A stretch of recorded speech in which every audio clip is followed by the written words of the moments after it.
To everything there is a season, a time to be born, and a time to die. On March 13th, 2026, a general of faith, a servant of God, a father, completed his assignment on earth. Apostle Dr. Inya Ibi Egbe has gone to be with the Lord. But this is not just a story of a man who died. This is the story of a man who survived, who fought, who believed, and who fulfilled purpose. He was born on May 1st, 1952, into the royal lineage of Ibritam and the Ekodule family in Itigidi, Cross River State, Nigeria. But his story began long before he could speak. His mother, late Madam Adiah Ibi, faced a heartbreaking mystery. Child after child was lost at birth, an affliction tied to a painful past, where a rejected suitor, in anger, placed a curse, declaring she would never nurse her children. And so, each child born did not survive. Then came the 15th child, Inya Ibi. At birth, a desperate decision was made. His parents journeyed to Adiba, a neighboring village, in search of healing. There, his mother was treated and freed from the affliction, and by divine arrangement, another nursing mother took him in and breastfed him until his own mother could hold and nourish him again. Against all odds, he lived, preserved by the hand of God, loved deeply, protected fiercely, a child whose life was clearly marked for purpose. From the very beginning, his life carried both honor and struggle, a life shaped by mystery and marked by survival, a life preserved for something greater than himself. In February 1972, as a young student, he encountered God, not as an idea, but as a reality.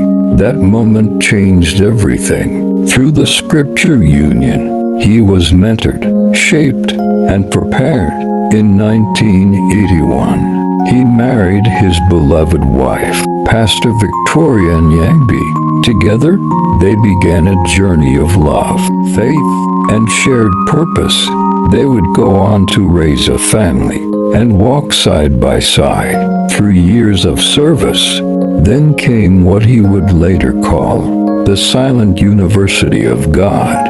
From 1976 to 1984, he passed through a deep season of spiritual formation, a time of revelation, separation, and divine instruction. It was here he received insight into God's movement in humanity and the unfolding of end-time revival. In December 1977, he stepped fully into ministry.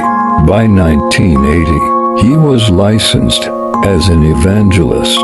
By 1983, he was ordained as an apostle. But for him, it was never about titles. It was always about impact. He founded the Royal Military Force of Heaven Incorporated and served as the senior pastor of Triumphant Chapel for nearly 5 decades.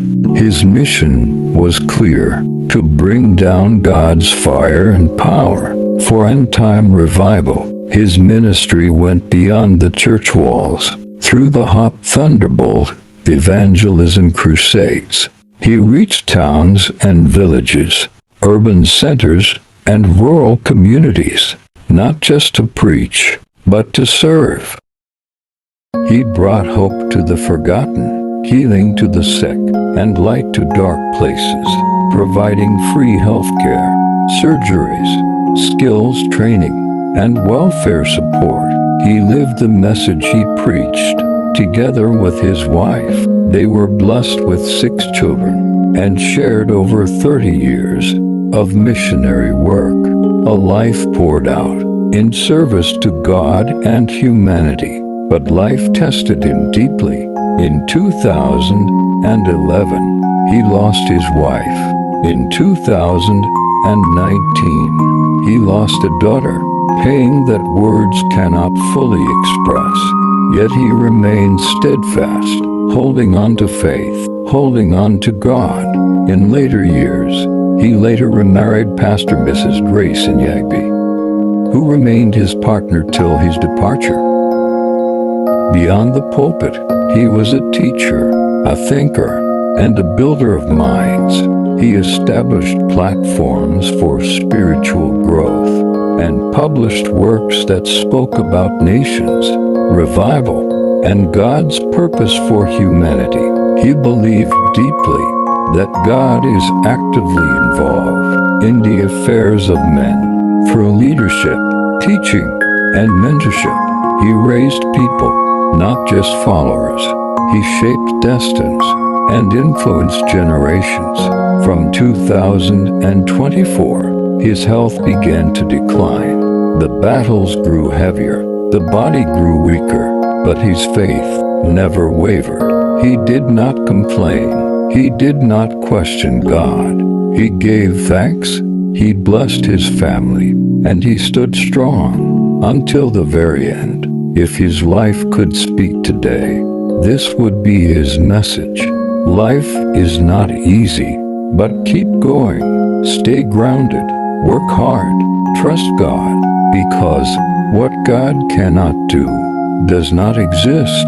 Today, he is survived by his family, his children, his grandchildren, his loved ones, his ministry, and a legacy that cannot be erased. Though he is gone, his voice remains, his impact lives on, and his story continues. Rest well, apostle of fire, general of faith. Your labor was not in vain.